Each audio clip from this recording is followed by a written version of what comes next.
Hello everybody, welcome to the official channel of Erudition Studies।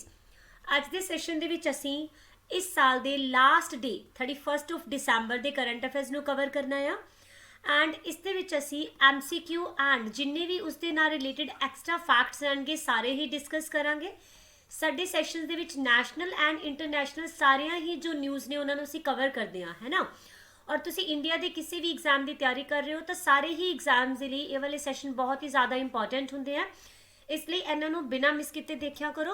Start करते हैं फिर अज के फर्स्ट क्वेश्चन तो। Question number 1, which country introduced world's first dual mode vehicle. उस देश का नाम दसना है जिसने पूरी दुनिया का पहला ड्यूअल मोड वहीकल हुने हुने इंट्रोड्यूस किया है। ये कंट्री है जापान।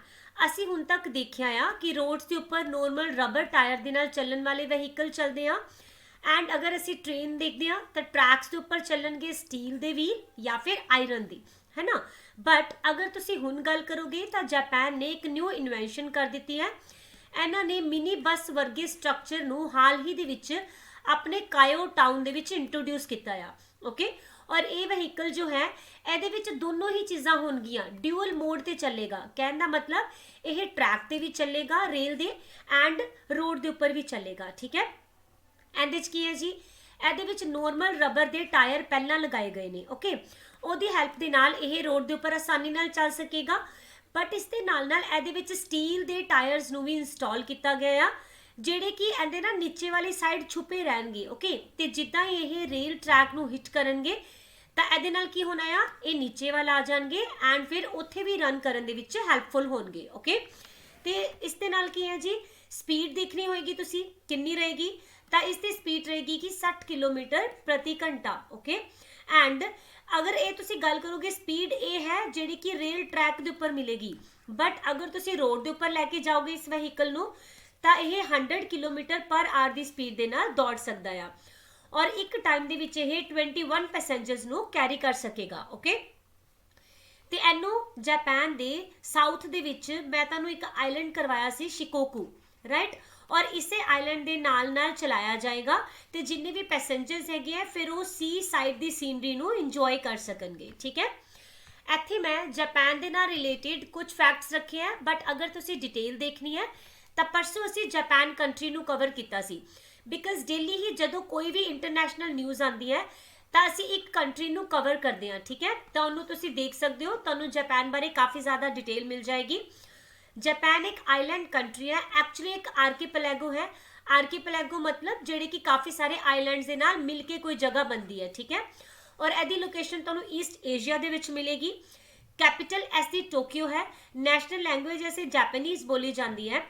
करंसी है येन एंड प्राइम मिनिस्टर है फूमियो किशिदा।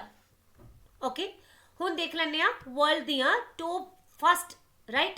ਇਹਦੇ ਵਿੱਚ ਮਾਲਟਾ ਪਹਿਲੀ ਐਦਾਂ ਦੀ ਯੂਰੋਪੀਅਨ ਨੇਸ਼ਨ ਬਣੀ ਜਿਸਨੇ ਕਿ ਕੈਨੇਬਿਸ ਯਾਨੀ ਕਿ ਭੰਗ ਦੀ ਖੇਤੀ ਨੂੰ ਪਰਸਨਲ ਯੂਜ਼ ਦੇ ਲਈ ਅਪਰੂਵਲ ਦੇ ਦਿੱਤੀ ਹੈ।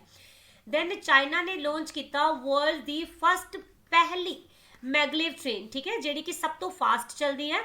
स्पीड देखोगे तो 600 किलोमीटर पर आवर की स्पीड इसकी रहेगी। ओके, दुबई की गवर्नमेंट पहली ऐदा की गवर्नमेंट बनी जो कि 100% पेपरलैस हो गई है। साउथ कोरिया ने वर्ल्ड का पहला फ्लोटिंग सिटी बनाने का ऐलान कर दिता है जो कि 2025 तक बन के तैयार हो जाएगा। चाइना ने वर्ल्ड की पहली अर्थ साइंस सैटेलाइट नू लॉन्च किया, इसका नाम है Guangmu. Okay, question number 2, which country recently joined the new development bank. हाल ही दे विच NDB नू किस देश ने जॉइन किया है, ये रहेगा इजिप्ट। ओके, अज असी इजिप्ट के बारे दे विच वैसे डिटेल दे विच डिस्कस करांगे। ऑलराइट, न्यू डेवलपमेंट बैंक जो है ये किहड़ी ऑर्गेनाइजेशन का बैंक है, ये है ब्रिक्स का। ठीक है, ब्रिक्स यानी कि Brazil, Russia, India, China and south Africa. Okay, शुरू ਦੇ ਵਿੱਚ ਬ੍ਰਿਕਸ ਬ੍ਰਿਕ ਹੁੰਦਾ ਸੀਗਾ ਯਾਨੀ ਕਿ 4 ਕੰਟਰੀਜ਼ ਇਸ ਦੇ ਵਿੱਚ ਹੁੰਦੀਆਂ ਸੀ। ਬਾਅਦ ਦੇ ਵਿੱਚ ਸਾਊਥ ਅਫਰੀਕਾ ਨੂੰ ਇਸ ਦੇ ਵਿੱਚ 2010 ਦੇ ਵਿੱਚ ਨਾ ਐਡ ਕੀਤਾ ਗਿਆ। ਓਕੇ, ਔਰ ਇਹਨਾਂ ਕੰਟਰੀਜ਼ ਨੇ ਮਿਲ ਕੇ sustainable development and infrastructure projects ਨੂੰ ਫਾਈਨਾਂਸ ਕਰਨ ਦੇ ਲਈ ਜੋ NDB ਬੈਂਕ ਹੈ ਇਸ ਨੂੰ ਫਾਰਮ ਕੀਤਾ ਸੀਗਾ। ਹਾਲ ਹੀ ਦੇ ਵਿੱਚ ਇਜਿਪਟ ਨੂੰ ਇਹਦੇ ਵਿੱਚ 4th ਮੈਂਬਰ ਦੀ ਤਰ੍ਹਾਂ ਐਡ ਕਰ ਲਿਆ ਗਿਆ, ਯਾਨੀ ਕਿ ਨਿਊ ਮੈਂਬਰ ਦੀ ਗੱਲ ਕਰ ਰਹੀ ਹਾਂ ਮੈਂ, ਠੀਕ ਹੈ, ਯਾਨੀ ਕਿ ਜੋ ਇਹਨਾਂ ਬ੍ਰਿਕਸ ਤੋਂ ਅਲੱਗ ਹੋਣਗੇ। ਓਕੇ, ਪਹਿਲਾਂ ਵੀ ਸੈਪਟੈਂਬਰ 2021 ਦੇ ਵਿੱਚ ਬੰਗਲਾਦੇਸ਼, ਉਰੂਗਵੇ ਐਂਡ UAE ਇਹਨਾਂ ਨੇ NDB ਨੂੰ ਜੁਆਇਨ ਕੀਤਾ ਸੀਗਾ। ਤਾਂ ਇਸ ਦਾ ਮਤਲਬ 5 ਤਾਂ ਬ੍ਰਿਕਸ ਕੰਟਰੀਜ਼ ਹੋ ਗਈਆਂ, 4 ਨਵੀਆਂ, ਇਸ ਦਾ ਮਤਲਬ 9 ਟੋਟਲ ਕੰਟਰੀਜ਼ ਹੈ ਜੋ ਕਿ ਹੁਣ ਨਿਊ ਡਿਵੈਲਪਮੈਂਟ ਬੈਂਕ ਦਾ ਪਾਰਟ ਹੋ ਜਾਣਗੀਆਂ। ਓਕੇ, ਨਿਊ ਡਿਵੈਲਪਮੈਂਟ ਬੈਂਕ ਨੂੰ 15 ਜੁਲਾਈ 2014 ਦੇ ਵਿੱਚ ਫਾਊਂਡ ਕੀਤਾ ਗਿਆ। ਇਹਦੇ ਪ੍ਰੈਜ਼ੀਡੈਂਟ ਹੈਗੇ ਆ ਮਾਰਕੋਸ ਪ੍ਰੈਡੋ ਟਰੋਏ, ਜੋ ਹੈੱਡਕੁਆਟਰ ਤੁਹਾਨੂੰ ਸ਼ੰਘਾਈ ਚਾਈਨਾ ਵਿੱਚ ਮਿਲੇਗਾ। ਇਸ ਦੇ ਕੁਝ ਰੀਜਨਲ ਆਫਿਸਿਸ ਵੀ ਬਣਾਏ ਗਏ ਹੈ ਤੇ ਇਸ ਦਾ ਪਹਿਲਾ ਰੀਜਨਲ ਆਫਿਸ ਸਾਊਥ ਅਫਰੀਕਾ ਦੇ ਜੋਹਾਨਸਬਰਗ ਦੇ ਵਿੱਚ ਬਣਿਆ ਸੀਗਾ। ਇਸ ਦੀ ਪੇਰੈਂਟ ਆਰਗੇਨਾਈਜੇਸ਼ਨ ਹੈ ਬ੍ਰਿਕਸ ਐਂਡ ਫਾਰਮਲੀ ਇਸ ਨੂੰ ਬ੍ਰਿਕਸ ਡਿਵੈਲਪਮੈਂਟ ਬੈਂਕ ਵੀ ਬੋਲਿਆ ਜਾਂਦਾ ਸੀਗਾ ਅਰਲੀਅਰ। ਓਕੇ, ਇਸ ਦੇ ਵਿੱਚ ਆਫੀਸ਼ੀਅਲ ਲੈਂਗੁਏਜ ਇੰਗਲਿਸ਼ ਯੂਜ਼ ਕੀਤੀ ਜਾਂਦੀ ਹੈ। ਹੁਣ ਅਸੀਂ ਇੱਥੇ ਨਾ ਥੋੜੀ ਜਿਹੀ ਗੱਲ ਕਰ ਲੈਂਦੇ ਹਾਂ ਇਜਿਪਟ ਦੇ ਬਾਰੇ ਦੇ ਵਿੱਚ, ਠੀਕ ਹੈ। ਇਸ ਦੀ ਕੈਪੀਟਲ ਹੈ ਕਾਇਰੋ, ਆਫੀਸ਼ੀਅਲ ਲੈਂਗੁਏਜ ਹੈ ਅਰਬਿਕ, ਪ੍ਰੈਜ਼ੀਡੈਂਟ ਹੋ ਜਾਣਗੇ ਅਬਦੁਲ ਫਤਿਹ LEC ਐਂਡ ਸੌਰੀ ਇੱਥੇ SISI ਆਏਗਾ, ਦੈਨ ਪ੍ਰਾਈਮ ਮਿਨਿਸਟਰ ਹੈਗੇ ਆ ਮੁਸਤਫਾ ਮੋਦਬਲੇ। ਓਕੇ, ਔਰ ਕਰੰਸੀ ਹੈ ਪਾਉਂਡ। ਹੁਣ ਤੁਸੀਂ ਇਹਦੀ ਲੋਕੇਸ਼ਨ ਦੇਖ ਲਓ ਜ਼ਰਾ, ਇੱਥੇ ਤੁਹਾਨੂੰ ਮੈਪ ਦੇ ਵਿੱਚ ਬਿਲਕੁਲ ਸੈਂਟਰ ਦੇ ਵਿੱਚ ਇਜਿਪਟ ਹੀ ਦਿਖ ਰਿਹਾ ਆ, ਠੀਕ ਹੈ। This is Egypt, wait a minute, yes this one. Okay, ਤਾਂ ਜੋ ਇਜਿਪਟ ਹੈ ਇਹ ਇੱਕ ਟ੍ਰਾਂਸਕॉन्टिनेंटल ਹੈ ਕੰਟਰੀ।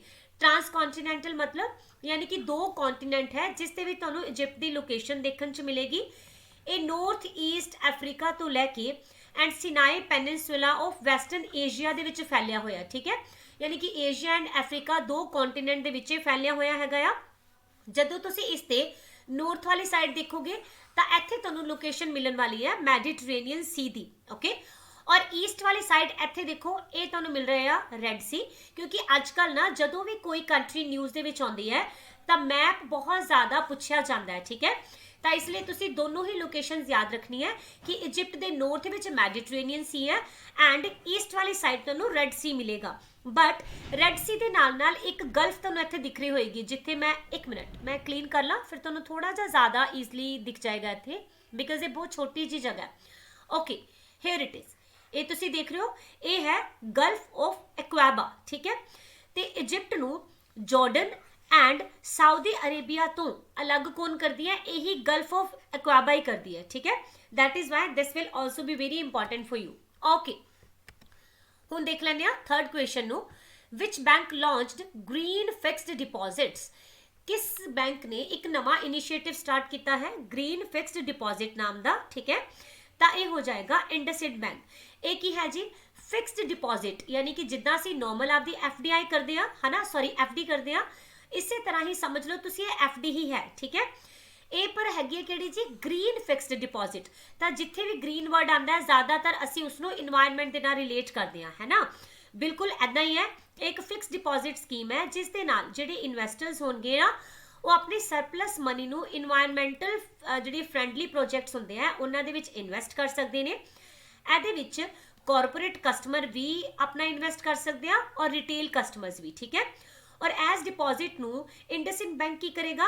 SDG ਯਾਨੀ ਕਿ ਸਸਟੇਨੇਬਲ ਡਿਵੈਲਪਮੈਂਟ ਗੋਲਸ ਦੇ ਵਿੱਚ energy efficiency sector, forestry sector, food हो गया, एग्रीकल्चर, ग्रीन हाउस गैस नू घटाना यानी रिडक्शन, इन्ना सारिया ही चीज़ों के विच फाइनेंस करन दे उपर खर्चा करेगा। ओके, टॉप 5 बैंकिंग दे न्यूज़ नू देख लो। IndusInd bank and national payment corporation ने टाई अप किया आ क्रॉस बॉर्डर पेमेंट्स के लिए, ठीक है, जो कि UPI के थ्रू हो पाएंगियां। बैंक ऑफ बड़ौदा दे financial solution limited and Indian navy ने आपस दे विच दोनों ने मिल के इकट्ठे ही एक क्रेडिट कार्ड नू लॉन्च किया है जो कि इंडियन नेवी दे पर्सनल के लिए यूज होएगा। बैंक ऑफ बड़ौदा ने डिजिटल पेमेंट्स दे विच टॉप किया। पंजाब नैशनल बैंक ने PNB pride CRDM module app नू स्टार्ट किया है जो कि बैंक दे डिफरेंटली एबल्ड इंप्लॉयज़ नू हेल्प करेगी। HSBC ने इंडिया का पहला क्रेडिट कार्ड लॉन्च किया जो कि रीसाइकिल करके बनाया गया PVC दियां प्लास्टिक शीट्स तो। Okay, question number 4, who won the Sahitya Akademi award 2021 for Punjabi language.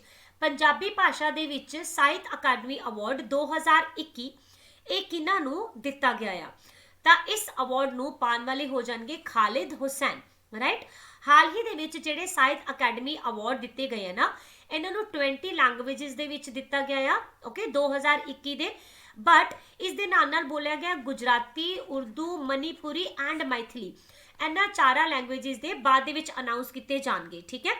ਤੇ ਇਹਦੇ ਵਿੱਚ ਪੰਜਾਬੀ ਲੈਂਗੁਏਜ ਕਿਉਂਕਿ ਸਾਡੇ ਲਈ ਇੰਪੋਰਟੈਂਟ ਰਹੇਗੀ, ਤਾਂ ਇਸ ਦੇ ਲਈ JNK ਦੇ ਵਿੱਚ ਰਹਿਣ ਵਾਲੇ ਰਾਈਟਰ ਮਿਸਟਰ ਖਾਲਿਦ ਹੁਸੈਨ ਨੂੰ ਇਹ ਵਾਲਾ ਅਵਾਰਡ ਦਿੱਤਾ ਗਿਆ ਆ। ਔਰ ਇਸ ਵਾਰੀ ਸਿਰਫ ਸਾਹਿਤ ਅਕੈਡਮੀ ਅਵਾਰਡ ਹੀ ਨਹੀਂ, ਇਸ ਦੇ ਨਾਲ ਨਾਲ ਯੁਵਾ ਪੁਰਸਕਾਰ ਐਂਡ ਬਾਲ ਸਾਹਿਤਿਆ ਪੁਰਸਕਾਰ ਵੀ ਅਨਾਉਂਸ ਕੀਤੇ ਗਏ, ਠੀਕ ਹੈ। Mister Khalid Hussain last 50 years ਤੋਂ ਲਿਖ ਰਹੇ ਹੈਗੇ ਆ, ਔਰ ਇਹਨਾਂ ਦੀ ਸਟੋਰੀਜ਼ ਦੀ ਕਲੈਕਸ਼ਨ ਦੇ ਲਈ ਇਸ ਵਾਰੀ ਸਾਹਿਤ ਅਕੈਡਮੀ ਅਵਾਰਡ ਮਿਲਿਆ ਆ। ਤਾਂ ਇਹ ਤੁਹਾਨੂੰ ਯਾਦ ਰਹਿਣਾ ਚਾਹੀਦਾ, ਸਟੋਰੀ ਦਾ ਨਾਮ ਬਹੁਤ ਹੀ ਜ਼ਿਆਦਾ ਇੰਪੋਰਟੈਂਟ ਰਹੂਗਾ, ਠੀਕ ਹੈ। ਤਾਂ ਇਹਨਾਂ ਦੀ ਬੁੱਕ ਹੈਗੀ ਹੈ ਸੂਲਾਂ ਦਾ ਸਲਾਨ, ਓਕੇ। ਔਰ ਇਹ ਜਿਹੜੀ ਬੁੱਕ ਦਾ ਟਾਈਟਲ ਹੈ ਇਹ ਇਹਨਾਂ ਨੇ ਸ਼ਾਹ ਹੁਸੈਨ ਦੀ ਇੱਕ ਕਾਫੀ ਤੋਂ ਲਿਆ ਆ, ਐਂਡ ਇਸ ਬੁੱਕ ਦੀ ਜਿਹੜੀ ਇੰਟਰੋਡਕਸ਼ਨ ਹੈ ਇਹ ਮਨਮੋਹਨ ਸਿੰਘ ਜੀ ਵੱਲੋਂ ਲਿਖੀ ਗਈ ਹੈ, ਓਕੇ। ਸਾਹਿਤਿਆ ਅਕੈਡਮੀ ਯੁਵਾ ਪੁਰਸਕਾਰ ਦੀ ਅਗਰ ਗੱਲ ਕਰੋਗੇ ਤਾਂ ਇਹ 22 ਲੈਂਗੁਏजेस ਦੇ ਵਿੱਚ ਅਨਾਉਂਸ ਕੀਤੇ ਗਏ ਹੈ। ਇਸ ਦਾ ਮਤਲਬ ਜੋ ਤਮਿਲ ਲੈਂਗੁਏਜ ਹੈ ਇਸ ਦੇ ਵਿੱਚ ਇਹਨਾਂ ਨੇ ਬੋਲਿਆ ਇਸ ਨੂੰ ਬਾਅਦ ਦੇ ਵਿੱਚ ਅਨਾਉਂਸ ਕੀਤਾ ਜਾਏਗਾ, ਠੀਕ ਹੈ। ਤੇ ਜੇ ਗੱਲ ਕਰੀਏ ਕਿਹੜੀ ਲੈਂਗੁਏਜ ਹੈ ਜਿਸ ਦੇ ਵਿੱਚ ਇਸ ਵਾਰੀ ਯੁਵਾ ਪੁਰਸਕਾਰ ਮਿਲਿਆ ਹੀ ਨਹੀਂ, ਤਾਂ ਇਹ ਤੁਸੀਂ ਯਾਦ ਰੱਖੋਗੇ ਰਾਜਸਥਾਨੀ ਲੈਂਗੁਏਜ ਦੇ ਵਿੱਚ ਇਸ ਵਾਰੀ ਅਨਾਉਂਸ ਨਹੀਂ ਹੋਇਆ, ਓਕੇ। ਔਰ ਇਸ ਤੋਂ ਬਾਅਦ ਅਸੀਂ ਗੱਲ ਕਰ ਰਹੇ ਹਾਂ ਕਿ ਯੁਵਾ ਪੁਰਸਕਾਰ ਦੇ ਵਿੱਚ 1-2 ਚੀਜ਼ਾਂ ਜੋ ਸਾਨੂੰ ਯਾਦ ਰਹਿਣੀਆਂ ਚਾਹੀਦੀਆਂ ਕਿ ਯੁਵਾ ਪੁਰਸਕਾਰ ਦੇ ਵਿੱਚ ਮੇਘਾ ਮਜੂਮਦਾਰ ਦਾ ਨਾਮ ਯਾਦ ਰੱਖਣਾ ਆ, ਕਿਉਂਕਿ ਇਹਨਾਂ ਨੂੰ ਆਪਣੀ ਪਹਿਲੀ ਹੀ ਬੁੱਕ ਅ ਬਰਨਿੰਗ ਦੇ ਲਈ ਅਵਾਰਡ ਦਿੱਤਾ ਗਿਆ ਆ, ਜੋ ਕਿ 2020 ਦੇ ਵਿੱਚ ਪਬਲਿਸ਼ ਹੋਈ ਸੀ, ਠੀਕ ਹੈ। ਔਰ ਪੰਜਾਬੀ ਦੇ ਵਿੱਚ ਵੀ ਫਿਰ ਸਾਨੂੰ ਪਤਾ ਹੋਣਾ ਚਾਹੀਦਾ ਹੈ ਨਾ ਕਿ ਇਹ ਵਾਲਾ ਅਵਾਰਡ ਕਿਹਨਾਂ ਨੂੰ ਦਿੱਤਾ ਗਿਆ। ਇਹ ਮਿਲਿਆ ਆ ਵੀਰ ਦਵਿੰਦਰ ਸਿੰਘ ਨੂੰ, ਓਕੇ। ਐਂਡ ਜੇਕਰ ਅਸੀਂ ਗੱਲ ਕਰਦੇ ਹਾਂ ਬਾਲ ਸਾਹਿਤਿਆ ਪੁਰਸਕਾਰ ਦੀ, ਤਾਂ ਇਹ 22 ਲੈਂਗੁਏजेस ਦੇ ਵਿੱਚ ਅਨਾਉਂਸ ਕੀਤਾ ਗਿਆ ਸੀਗਾ। ਔਰ ਇਹ ਤੁਸੀਂ ਯਾਦ ਰੱਖੋਗੇ ਪੰਜਾਬੀ ਐਂਡ ਗੁਜਰਾਤੀ ਦੇ ਲਈ ਇਹ ਵਾਲਾ ਅਵਾਰਡ ਅਨਾਉਂਸ ਨਹੀਂ ਹੋਇਆ, ਠੀਕ ਹੈ। ਤਾਂ ਹੁਣ ਇੱਥੇ ਮੈਂ ਤੁਹਾਨੂੰ ਸਾਹਿਤਿਆ ਅਕੈਡਮੀ ਅਵਾਰਡ ਜਿੰਨੀਆਂ ਵੀ ਲੈਂਗੁਏजेस ਤੇ ਜਿਹਨੂੰ ਮਿਲਿਆ ਸਾਰਿਆਂ ਦੀ ਹੀ ਲਿਸਟ ਪ੍ਰੋਵਾਈਡ ਕਰ ਦਿੱਤੀ ਹੈ। ਇਹ ਤੁਸੀਂ ਇੱਕ ਵਾਰ ਨਜ਼ਰ ਜ਼ਰੂਰ ਮਾਰ ਲੈਣਾ, ਓਕੇ। ਸਾਹਿਤਿਆ ਅਕੈਡਮੀ ਅਵਾਰਡ ਬਾਰੇ ਦੇਖ ਲੈਂਦੇ ਆ। ਇਹ ਇੱਕ ਲਿਟਰੇਰੀ ਆਨਰ ਹੁੰਦਾ ਆ ਇੰਡੀਆ ਦੇ ਵਿੱਚ ਜੋ ਕਿ ਰਾਈਟਰਸ ਨੂੰ ਦਿੱਤਾ ਜਾਂਦਾ ਹੈ, ਠੀਕ ਹੈ। ਔਰ ਇਹਦੇ ਵਿੱਚ 24 ਮੇਜਰ ਲੈਂਗੁਏजेस ਨੂੰ ਕੰਸੀਡਰ ਕੀਤਾ ਜਾਂਦਾ ਆ। ਪਹਿਲੀ ਵਾਰ 1954 ਦੇ ਵਿੱਚ ਇਸ ਨੂੰ ਦਿੱਤਾ ਗਿਆ ਸੀ। ਇਸ ਦੇ ਵਿੱਚ ਜਿਹੜੀ ਪਲੇਕ ਦਿੱਤੀ ਜਾਂਦੀ ਹੈ ਨਾ ਅਵਾਰਡ ਦੇ ਵਜੋਂ, ਇਹ ਕਿੰਨਾ ਨੇ ਡਿਜ਼ਾਈਨ ਕੀਤੀ? ਇੰਡੀਅਨ ਫਿਲਮ ਮੇਕਰ ਸਤਿਆਜੀਤ ਰੇ ਨੇ ਇਹਨੂੰ ਡਿਜ਼ਾਈਨ ਕੀਤਾ ਸੀ, ਓਕੇ। ਹਾਂਜੀ, question number 5, which institution topped the ARIIA 2021 ranking? ਤਾਂ ਇਸ ਰੈਂਕਿੰਗ ਦੇ ਵਿੱਚ ਟੌਪ ਕੀਤਾ ਆ ਸਾਡੀ ਚੰਡੀਗੜ੍ਹ ਦੀ ਪੰਜਾਬ ਯੂਨੀਵਰਸਿਟੀ ਨੇ, ਠੀਕ ਹੈ। ਇਸ ਰੈਂਕਿੰਗ ਦੇ ਵਿੱਚ ਨਾ ਅਲੱਗ-ਅਲੱਗ ਕੈਟਾਗਰੀਜ਼ ਹੁੰਦੀਆਂ ਆ, ਕਿਉਂਕਿ ਇਹ ਪੰਜਾਬ ਯੂਨੀਵਰਸਿਟੀ ਹੈ ਤਾਂ ਫਿਰ ਮੈਂ ਇਸ ਲਈ ਇਹਨੂੰ ਜ਼ਿਆਦਾ ਤਰਜੀਹ ਦਿੱਤੀ ਹੈ। ਅਦਰਵਾਈਜ਼ ਅਸੀਂ ਬਾਕੀ ਵੀ ਦੇਖਾਂਗੇ, ਠੀਕ ਹੈ। ਪਹਿਲਾਂ ਅਸੀਂ ਇਸ ਰੈਂਕਿੰਗ ਦੀ ਫੁੱਲ ਫਾਰਮ ਦੇਖ ਲੈਂਦੇ ਹਾਂ। It is Atal ranking for institutions on innovation achievements, ਠੀਕ ਹੈ। ਇਹਦੇ ਵਿੱਚ ਇਹਨਾਂ ਨੇ ਹੁਣ ਤੀਸਰੀ ਵਾਰੀ ਅਨਾਉਂਸ ਕੀਤਾ ਆ, ਯਾਨੀ ਕਿ 3rd ਕਨਸੀਕਿਊਟਿਵ ਈਅਰ ਦੇ ਲਈ ਇਹਨੂੰ ਅਨਾਉਂਸ ਕੀਤਾ ਗਿਆ ਆ। ਔਰ ਪੰਜਾਬ ਯੂਨੀਵਰਸਿਟੀ ਨੇ ਸਟੇਟ ਯੂਨੀਵਰਸਿਟੀਜ਼ ਦੀ ਕੈਟਾਗਰੀ ਦੇ ਵਿੱਚ ਟੌਪ ਕੀਤਾ ਆ। ਔਰ 2nd ਨੰਬਰ ਦੇ ਉੱਪਰ ਰਹੀ ਹੈ Delhi technological university, right. And Netaji Subhash Chandra ਜਿਹੜੀ ਯੂਨੀਵਰਸਿਟੀ ਹੈ ਟੈਕਨੋਲੋਜੀ ਦੀ, ਇਹ ਵੀ ਦਿੱਲੀ ਦੇ ਵਿੱਚ ਹੈ, ਇਸਨੇ 3rd ਰੈਂਕ ਹਾਸਿਲ ਕੀਤਾ ਆ, ਓਕੇ। ਔਰ ਅਗਰ ਅਸੀਂ ਓਵਰਆਲ ਗੱਲ ਕਰੀਏ ਯਾਨੀ ਕਿ ਮੇਨ ਰੈਂਕਿੰਗ ਦੀ, ਤਾਂ IIT ਮੈਡਰਾਸ ਨੇ ਟੌਪ ਕੀਤਾ ਹੈਗਾ ਆ, ਰਾਈਟ, ਓਕੇ। ਔਰ ਜਿਹੜਾ ਤੀਸਰਾ ਐਡੀਸ਼ਨ ਹੋਇਆ ਨਾ, ਇਸ ਦੇ ਵਿੱਚ ਜ਼ਿਆਦਾ IITs ਦਾ ਹੀ ਬੋਲਬਾਲਾ ਦੇਖਣ ਨੂੰ ਮਿਲਿਆ, ਰਾਈਟ। ਅਗਰ ਤੁਸੀਂ ਟੌਪ 10 ਦੀ ਲਿਸਟ ਦੇਖੋਗੇ ਤਾਂ 7 ਤਾਂ IITs ਹੀ ਇਸ ਦੇ ਵਿੱਚ ਸ਼ਾਮਿਲ ਹੋਈਆਂ ਹੈਗੀਆਂ ਆ। IIT ਮੈਡਰਾਸ ਤਾਂ ਪਹਿਲੇ ਨੰਬਰ ਤੇ ਰਹੀ ਹੈ। ਦੂਸਰੇ ਔਰ ਤੀਸਰੇ ਦਾ ਵੀ ਯਾਦ ਰੱਖਣਾ, ਦੂਸਰੇ ਨੰਬਰ ਦੇ ਉੱਪਰ ਹੈ ਬੰਬੇ ਐਂਡ ਤੀਸਰੇ ਤੇ ਦਿੱਲੀ ਯੂਨੀਵਰਸਿਟੀ ਹੋ ਜਾਏਗੀ, ਠੀਕ ਹੈ। ਔਰ ਸੌਰੀ IIT ਦਿੱਲੀ ਹੋ ਜਾਏਗੀ, ਓਕੇ। ਇੱਕ ਇਹਦੇ ਵਿੱਚ ਕੈਟਾਗਰੀ ਹੁੰਦੀ ਹੈ ਗਵਰਨਮੈਂਟ ਇੰਜੀਨੀਅਰਿੰਗ ਕਾਲਜਿਸ ਦੀ, ਠੀਕ ਹੈ, ਜਿਸ ਦੇ ਵਿੱਚ ਟੌਪ ਰੈਂਕ ਹਾਸਿਲ ਕੀਤਾ ਆ ਪੁਣੇ ਨੇ। 2nd ਨੰਬਰ ਤੇ ਤਾਮਿਲਨਾਡੂ ਦਾ PSG college of technology and 3rd number ਦੇ ਉੱਪਰ ਗੁਜਰਾਤ ਦਾ LD ਇੰਜੀਨੀਅਰਿੰਗ ਕਾਲਜ ਰਿਹਾ, ਠੀਕ ਹੈ। ਉੱਥੇ ਹੀ ਜਿਹੜੇ ਸੈਂਟਰ ਵੱਲੋਂ ਫੰਡ ਕੀਤੇ ਗਏ ਇੰਸਟੀਟਿਊਸ਼ਨਸ ਹੁੰਦੇ ਆ, ਇਹਨਾਂ ਦੇ ਵਿੱਚੋਂ Indira Gandhi national open university ਨੇ ਟੌਪ ਕੀਤਾ ਆ, ਆਲਰਾਈਟ। ਯੈਸ, ਹੁਣ ਦੇਖ ਲੈਂਦੇ ਆ recent top 5 ranks and reports ਨੂੰ। ਮਹਾਰਾਸ਼ਟਰ ਨੇ ਇੰਡੀਆ ਸਕਿੱਲਸ ਰਿਪੋਰਟ ਨੂੰ ਟੌਪ ਕੀਤਾ ਹੈ again. Indian farmers fertiliser cooperative limited ਯਾਨੀ ਕਿ IFFCO ਇਫਕੋ, ਇਹਨੇ ਟੌਪ ਕੀਤਾ ਵਰਲਡ ਕੋਆਪਰੇਟਿਵ ਮੋਨੀਟਰ ਰਿਪੋਰਟ ਨੂੰ। ਸ਼ਿਮਲਾ ਨੇ ਨੀਤੀ ਆਯੋਗ ਦੀ SDG ਅਰਬਨ ਇੰਡੈਕਸ ਨੂੰ ਟੌਪ ਕੀਤਾ ਆ। ਆਂਧਰਾ ਪ੍ਰਦੇਸ਼ ਨੇ ਸਮਾਰਟ ਪੋਲਿਸਿੰਗ ਇੰਡੈਕਸ ਨੂੰ ਟੌਪ ਕੀਤਾ। ਇੰਡੀਆ ਨੇ 10ਵਾਂ ਰੈਂਕ ਹਾਸਿਲ ਕੀਤਾ in climate change performance index. Okay, question number 6, who has been named as the brand ambassador of Easy Trip? ਤਾਂ ਈਜ਼ੀ ਟ੍ਰਿਪ ਨੇ ਹਾਲ ਹੀ ਦੇ ਵਿੱਚ ਵਿਜੇ ਰਾਜ ਐਂਡ ਵਰੁਣ ਸ਼ਰਮਾ ਇਹਨਾਂ ਦੋਨਾਂ ਨੂੰ ਹੀ ਐਜ਼ ਅੰਬੈਸਡਰ ਬਣਾ ਦਿੱਤਾ ਆ। ਠੀਕ ਹੈ, ਈਜ਼ੀ ਟ੍ਰਿਪ ਨੂੰ ਅਸੀਂ ਈਜ਼ੀ ਟ੍ਰਿਪ ਪਲਾਨਰ ਲਿਮਿਟਿਡ ਵੀ ਬੋਲਦੇ ਹਾਂ ਔਰ ਇਹ ਬਾਲੀਵੁੱਡ ਦੇ ਐਕਟਰਸ ਹੈਗੇ ਨੇ ਵਰੁਣ ਸ਼ਰਮਾ ਐਂਡ ਵਿਜੇ ਰਾਜ, ਰਾਈਟ। ਔਰ ਇਹ ਬ੍ਰਾਂਡ ਅੰਬੈਸਡਰ ਬਣੇ ਆ। ਇਹ ਦੋਨੋਂ ਹੀ ਐਕਟਰ ਪਹਿਲੀ ਵਾਰ ਕਿਸੇ ਵੀ ਬ੍ਰਾਂਡ ਦੇ ਕੈਂਪੇਨ ਦੇ ਵਿੱਚ ਇਕੱਠੇ ਦਿਖਾਈ ਦੇਣਗੇ। ਈਜ਼ ਮਾਈ ਟ੍ਰਿਪ ਇੱਕ ਆਨਲਾਈਨ ਟਰੈਵਲ ਕੰਪਨੀ ਹੈਗੀ ਹੈ, ਰਾਈਟ, ਔਰ ਇਹ ਇੰਡੀਆ ਦੇ ਵਿੱਚ ਹੀ ਬੇਸਡ ਹੈ। ਆਲਰਾਈਟ, ਹੁਣ ਦੇਖ ਲੈਂਦੇ ਹਾਂ ਰੀਸੈਂਟ ਅਪਾਇੰਟਮੈਂਟਸ ਨੂੰ। ਤਾਂ ਇਕੁਇਟਸ ਸਮਾਲ ਫਾਈਨਾਂਸ ਬੈਂਕ ਨੇ ਵਾਸੁਦੇਵਨ PN ਨੂੰ ਰੀਅਪਾਇੰਟ ਕਰ ਦਿੱਤਾ ਆ as MD and CEO। Okay, then DG ਬਣਿਆ software technology park of India ਦੇ ਅਰਵਿੰਦ ਕੁਮਾਰ। ਫਿੱਕੀ ਦੇ ਪ੍ਰੈਜ਼ੀਡੈਂਟ ਸੰਜੀਵ ਮਹਿਤਾ ਨੂੰ ਬਣਾਇਆ ਗਿਆ। यूनिक्स ਦੇ ब्रांड एंबेसडर जसप्रीत बुमरा बने हैं एंड किनारा कैपिटल ब्रांड एंबेसडर कौन बन गया जी? Ravindra Jadeja. Question number 7, where PM Modi has inaugurated the Bina refinery project?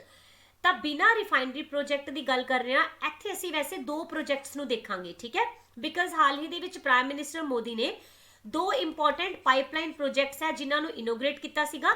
ਇਹਨਾਂ ਦੇ ਵਿੱਚੋਂ ਇੱਕ ਹੈਗਾ ਆ MP ਦੇ ਵਿੱਚ ਔਰ ਦੂਸਰਾ ਹੈ UP ਦੇ ਵਿੱਚ। ਠੀਕ ਹੈ, ਜੇ ਅਸੀਂ ਬਿਨਾ ਰਿਫਾਈਨਰੀ ਦੀ ਗੱਲ ਕਰ ਰਹੇ ਹਾਂ ਤਾਂ ਇਸ ਦੀ ਲੋਕੇਸ਼ਨ ਤੁਹਾਨੂੰ MP ਦੇ ਵਿੱਚ ਮਿਲੇਗੀ। ਓਕੇ, ਐਂਡ UP ਦੇ ਵਿੱਚ ਫਿਰ ਕਿਹੜਾ ਹੈਗਾ ਆ project? It is Panki. Okay, Panki ਦੇ ਵਿੱਚ POL ਟਰਮੀਨਲ ਪਾਈਪਲਾਈਨ ਪ੍ਰੋਜੈਕਟ ਹੈ, ਇਸ ਨੂੰ ਇਨੋਗ੍ਰੇਟ ਕੀਤਾ ਗਿਆ ਆ। ਆਲਰਾਈਟ, ਹੁਣ ਅਸੀਂ ਇੱਥੇ ਟੌਪ 5 ਇਨੋਗ੍ਰੇਸ਼ਨਸ ਦੇਖ ਲੈਂਦੇ ਹਾਂ। ਕਾਨਪੁਰ ਦੇ ਵਿੱਚ ਮੈਟਰੋ ਰੇਲ ਪ੍ਰੋਜੈਕਟ ਨੂੰ ਇਨੋਗ੍ਰੇਟ ਕੀਤਾ ਗਿਆ। UP ਦੇ ਵਿੱਚ ਗੰਗਾ ਐਕਸਪ੍ਰੈਸਵੇ ਇਨੋਗ੍ਰੇਟ ਹੋਇਆ।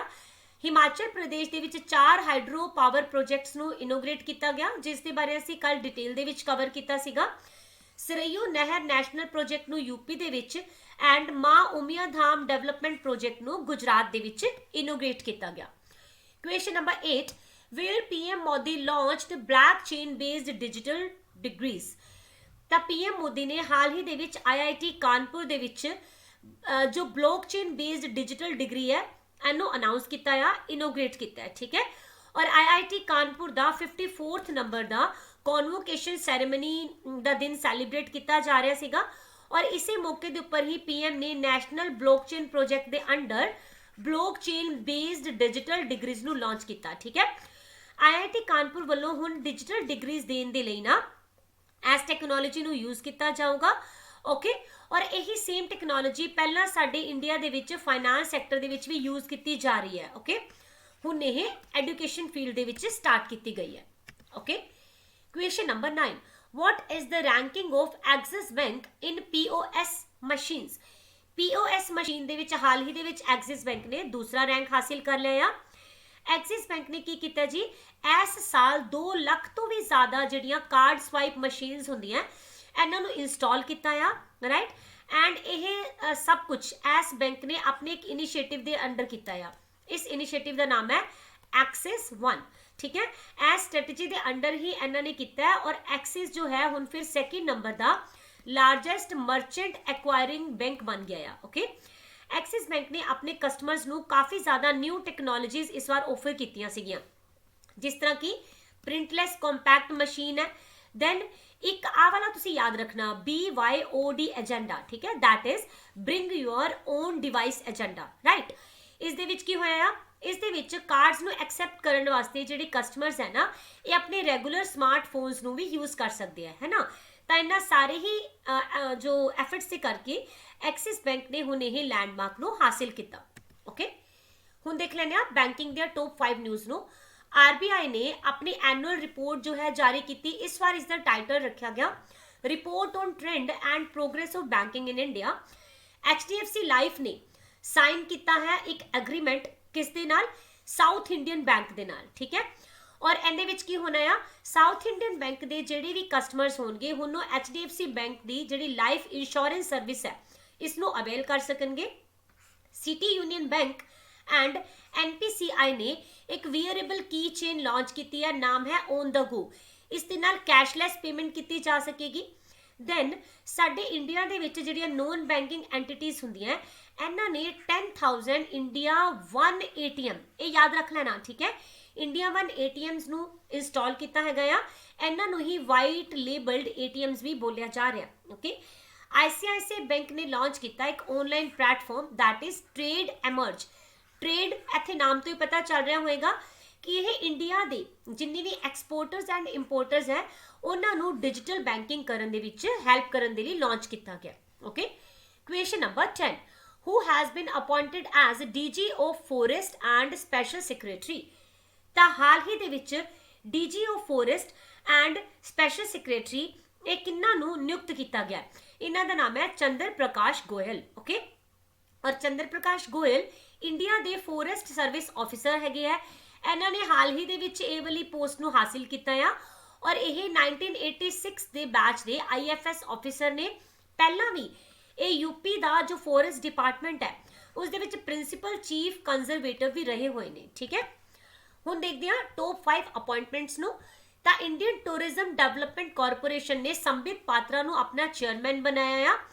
ਦੈਨ ਗੂਵੀ ਦੇ ਬ੍ਰਾਂਡ ਐਂਬੈਸਡਰ ਬਣਾਏ ਗਏ ਸਮ੍ਰਿਤੀ ਮੰਧਾਨਾ। ਟਵਿੱਟਰ ਦੇ CEO ਬਣ ਗਏ ਹੈ ਇੰਡੀਅਨ origin ਪਰਾਗ ਅਗਰਵਾਲ। ਦੈਨ ਏਸ਼ੀਆ ਦੇ ਲਈ ਡੈਲੀਗੇਟ ਬਣਾਇਆ ਗਿਆ ਆ ਕਿਨਾਂ ਨੂੰ? ਪ੍ਰਵੀਨ ਸਿਨਹਾ ਨੂੰ ਇੰਟਰਪੋਲ ਦੇ ਵਿੱਚ, ਠੀਕ ਹੈ।